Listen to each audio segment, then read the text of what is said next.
કોઈની તાકાત નથી કે અમારા કાર્યકરને ડરાવી શકે.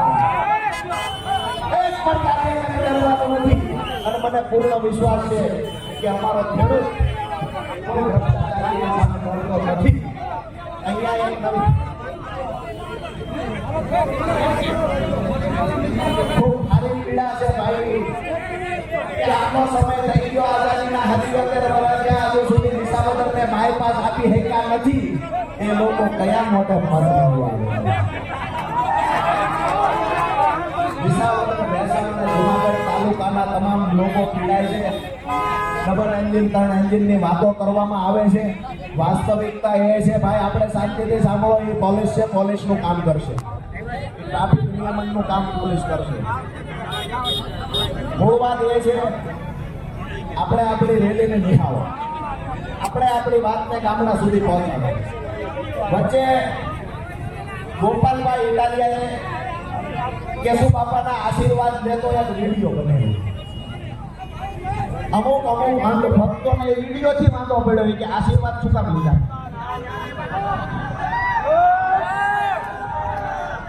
આશીર્વાદ આદરણીય સ્વર્ગસ્થ કેશુ બાપા અમારા દરેક ખેડૂત માટે, ખેડૂત આગેવાન માટે આદરણીય છે.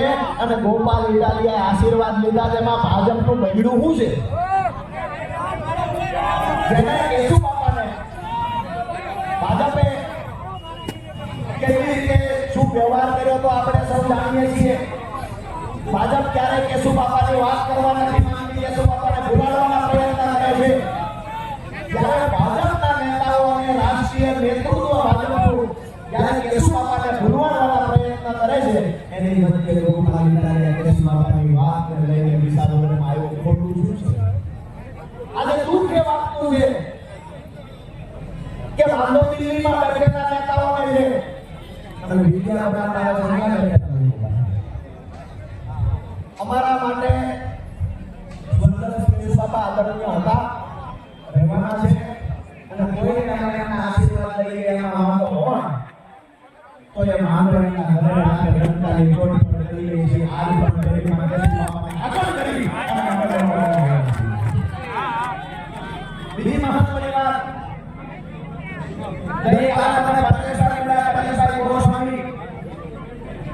પરેશભાઈ ગોસ્વામી અમને કહ્યું મેં કીધું આગાહી કાઢો તો કાંઈ આગાહી હોય તો આપો. એના માટે કીધું કે નવી સિસ્ટમ વિસાવદર ભેસાણ અને જુનાગઢમાં સક્રિય થઈ છે. 19 તારીખે કંટકી બાજુ જેટલા છે આવો આપણી વચ્ચે ચૈતરભાઈ વસાવા ઉપસ્થિત છે.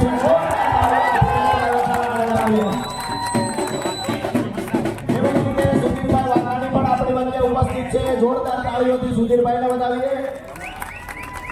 આપણી મૂળવાદ ઉપર આવીએ કે પરેશભાઈએ આગળ કરી. પરેશભાઈએ કહ્યું કે વિસાવદર ભેસાણ અને જુનાગઢમાં એક નવી સિસ્ટમ સક્રિય થઈ છે. 19 તારીખે વાવાઝોડા રૂપે ભાજપના કાર્યાલય ઉપર અસર કરવામાં આવશે. 23 તારીખ પછી જેટલા પણ કટકી બાજુ છે આ તમામ કટકી બાજુ ઉપર આ વાવાઝોડાની અસર જોવા મળશે. આવું પરેશભાઈ આગળ કીધું. મેં કીધું આ વાવાઝોડાની અસર માત્ર જુનાગઢ પૂરતી રહેશે કારણ કે દેવી પછી ગુજરાતના જ્યાં કટકી બાજુ છે આ તમામ જગ્યાએ અસર જોવા મળશે. આ સૌને મિત્રોએ વિનંતી કરવા આવ્યો છે કે ગુજરાતની અંદર, સૌરાષ્ટ્રની અંદર ખેડૂતો માટે જ્યારે પણ કોઈ ખેડૂતોના ફોન આવ્યા છે, ખેડૂતો સાથે અત્યાચાર અન્યાય થયો છે ત્યારે ખેડૂતનો ભાઈ બની, દીકરો બની અને કાયમ માટે એમની લડાઈને વેદનાને પાછા આપી છે. આપણું જોયું હોય કે તમામ લોકો માટે જેની માટે અમે અવાજ ઉઠાવીએ છીએ આ લોકો અમારી સાથે ઊભા રહે છે. મારી વાત સાચી છે? સપનું જોયું હોય આ કે ના? જે વ્યક્તિ આપણો બની આપણા માટે લડતો હોય આ વ્યક્તિને જ્યારે જરૂર પડે ત્યારે ખંભે ખંભો આપી ઉભા રહીને આપણી જવાબદારી બને. હા કે ના? વારંવાર 2012 થી લોકો ટેસ્ટ વગાડતા આવે છે. ભાજપે આ લોકો સ્વીકાર્યા નથી. મતલબ અહીંયાના ઉમેદવારને જેને પણ ભાજપ મોકલે છે એને વિસાવદરની જનતાએ સ્વીકાર્યા નથી. તો આ લોકો ચૂંટાયેલા નેતાને પોતાની પાર્ટીમાં વેચાતા લઈ આવવાના દોડ કરે છે, લઈ આવવાના પ્રયત્નો કરે છે. એની વચ્ચે 2012 થી વારંવાર ટેસ્ટ કરાયા છે. ભાઈ તુલસીભાઈ આપણું કામ આપણે કરો. એ તો પહેલાથી આલ્યો આવે છે, આનાથી બોલે પછી ભાજપનું શાસન આવ્યું ત્યારથી આ બરબાદ તમારા પ્રશાસનના મિત્રો કહીએ છીએ કોંગ્રેસ વાળાથી એ વાતને યાદ રાખજો. મહત્વની વાત એ છે કે આપણે કોઈને ડિસ્ટર્બ કરવા નથી માંગતા, કોઈને હેરાન કરવા નથી માંગતા, પણ જ્યારે મંજૂરી લઈને અહીંયા રેલીનું આયોજન કરવામાં આવ્યું છે તો મોટા મોટા વાહનોના રેલીમાં ઘુસાડી ડિસ્ટર્બ કરવાના પ્રયત્ન તંત્ર દ્વારા ન કરાય, નમ્ર અપીલ કરીએ છીએ. બાકી હોલસેલના વેપારી છે, જે બીમારીમાં એની દવાઈ કરીએ છીએ.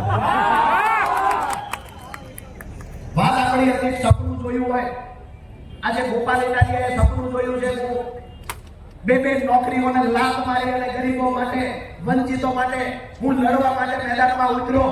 મેં પૈસાની સામે ક્યારે નથી જોયું, નોકરીની સામે ક્યારે નથી જોયું. નોકરીઓને લાત મારી દીધી. મારો સમાજ, મારો ખેડૂત, મારા ગરીબો, ગુજરાતની જનતા જ્યારે પીડાતી હોય ત્યારે આ નોકરીનું મારે કઈ કામ નથી. જે નોકરીની અંદર હપ્તાબાજી થતી હોય, કડકીબાજી થતી હોય. ગોપાલ ઇટાલિયાએ લાત મારી દીધી કે હું જાહેર જીવનમાં આવીશ, રાજકારણમાં આવીશ અને આખી સિસ્ટમને બદલવા માટેનો પાયો નાખીશ. અને એક પાયો ગોપાલ ઇટાલિયાની આગેવાનીમાં વિસાવદરમાં નાખવા જઈ રહ્યા છીએ.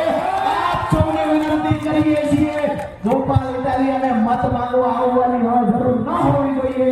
તમારે હાકલો કરવાનો છે. 50,000 કરતા વધારે લીડથી ગોપાલ ઇટાલિયા જીતે. આ સાથે હું મારી વાત પૂરી કરું છું. આપ સૌનો ખૂબ ખૂબ આભાર. રેલી પૂર્ણ થાય દાદા હજી ના ભાઈ, હજી ચાલુ રાખ.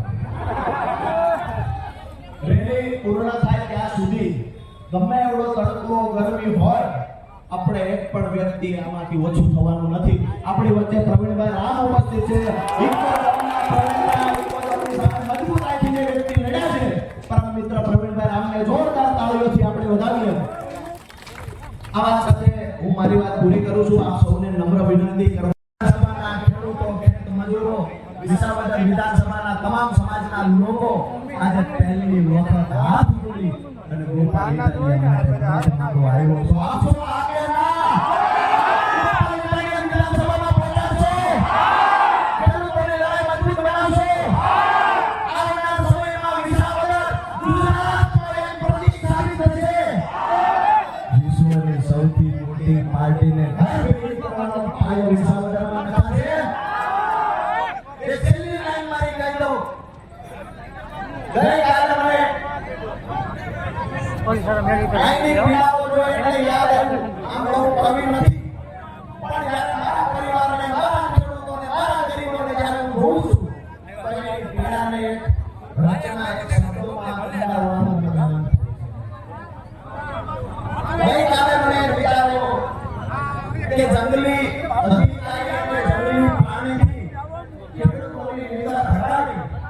જંગલી અધિકારી અને જંગલી પ્રાણીથી અમારા ખેડૂતોની નિંદા ભરાવી ખાતર માટે સીઝનમાં લાઈનમાં ઊભા રાખવાની રમત ભરાવી અને સહકારી બેંકોના હાથે વિસાવદરની જનતા લૂંટાણી.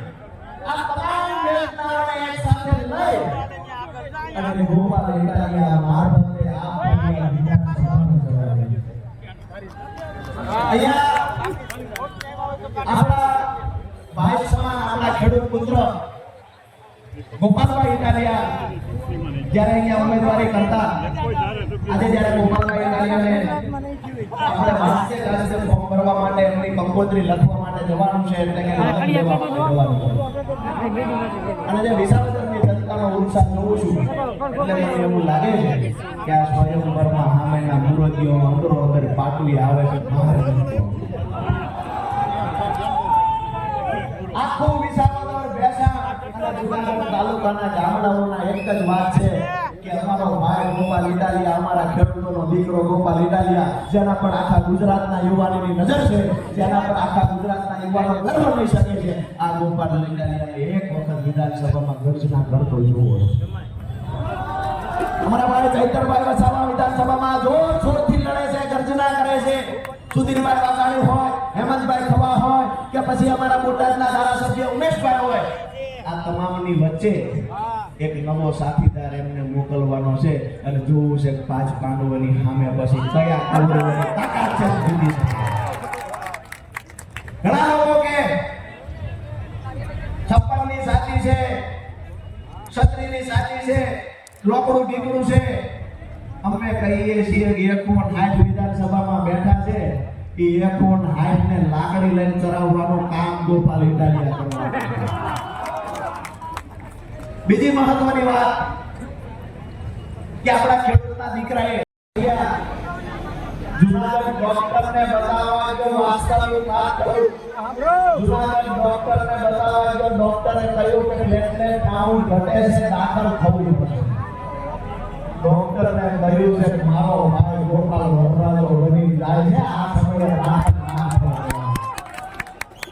વિસાવદર, ભેસાણ અને જુનાગઢ તાલુકાના ખેડૂતો વર્ષોથી આખા ગુજરાતના ખેડૂતો જે પ્રશ્નોથી પીડાય છે, આ પ્રશ્નનો નિરાકરણ લાવવા માટેનો આજે પાયો નાખવા જ્યારે વિસાવદરના ખેડૂતો જતા હોય, ગમે એવડી તાકાતથી, ગમે એવી બીમારીની વચ્ચે ઊભા થાય અને ખેડૂતો મારો ગરીબ, મારો મજદૂર, મારા પરિવારના લોકો જ્યારે રોડ પર ગુજર્યા હોય ત્યારે આ પ્રશાસનને બમણી તાકાતથી બતાવવા માટે આપી વચ્ચે ઉપસ્થિત થયા છે.